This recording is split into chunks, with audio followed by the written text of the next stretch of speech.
Hi everyone, I'm Wutang and today I've got a special 2-for-1 episode for you. The main dish we are making today is a mock Eggs Benedict panini.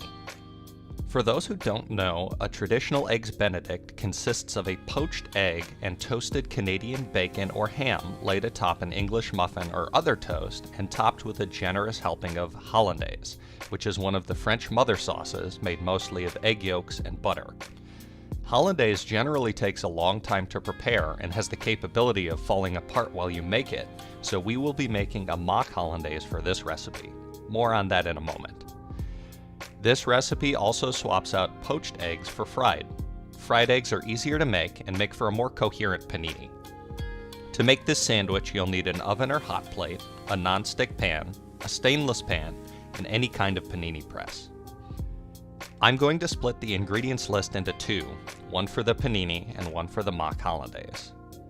For the panini, you will need 2 slices of your favorite bread, I use rye here, 3 to 4 ounces of sliced ham, a 1/4 cup of cheese, I use shredded Colby Jack here, but you can use sliced cheese, no problem, 2 eggs fried, hollandaise, tomato slices, and butter for the bread on the panini.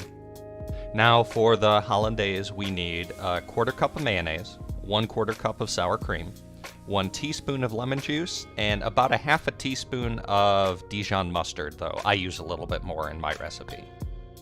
So let's start by making the hollandaise. Combine your ingredients well in a mixing bowl and then transfer to your stainless pan.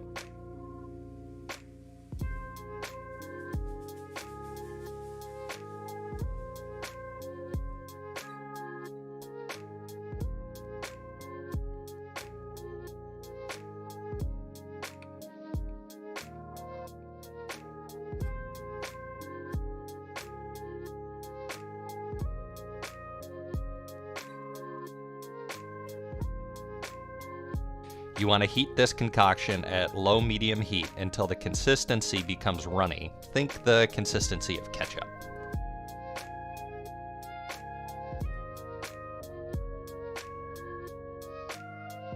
Set aside in your fridge to cool. This mock hollandaise is very close in flavor and consistency to the original and goes great with eggs, fish, steak, or veggies. Your next step is to make the eggs for the sandwich. Lightly oil your nonstick pan and heat to medium. Once heated, add your eggs to the pan and season with a bit of salt and pepper. Cook on one side until fried easy.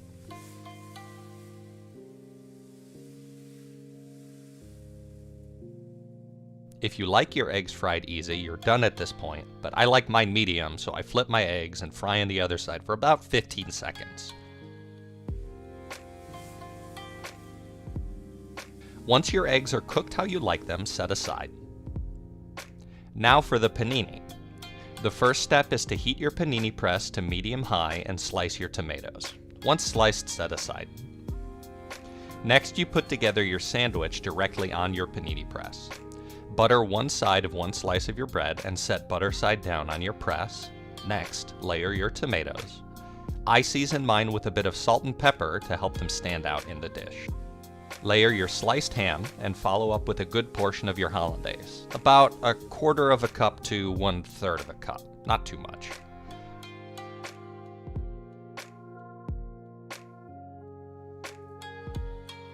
Finish adding the ingredients by layering your cooked eggs and cheese, then top with your bread, butter side up.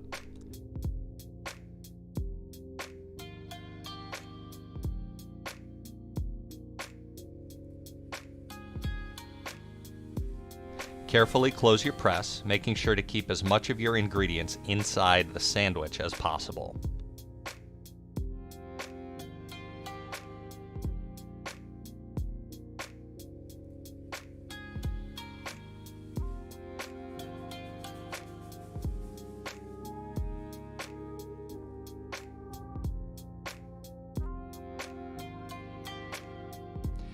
If your press is cheap like mine, you'll have to flip the sandwich halfway through the cook to make sure the panini cooks flat.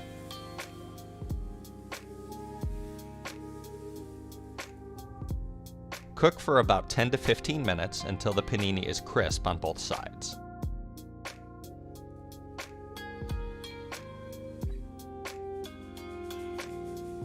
take off the heat, let sit for about 3 to 5 minutes, and serve.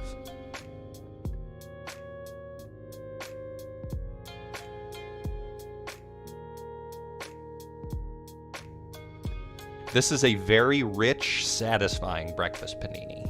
I like to serve this with a small side bowl of fruit and coffee. Thanks to everyone who stuck around to the end of the video. If you enjoyed it, leave a like and subscribe to see more. Tell me in the comment section below how yours turned out, and let me know if there's any recipe that you'd like to see. I'm Wutang, and I'll see you next time.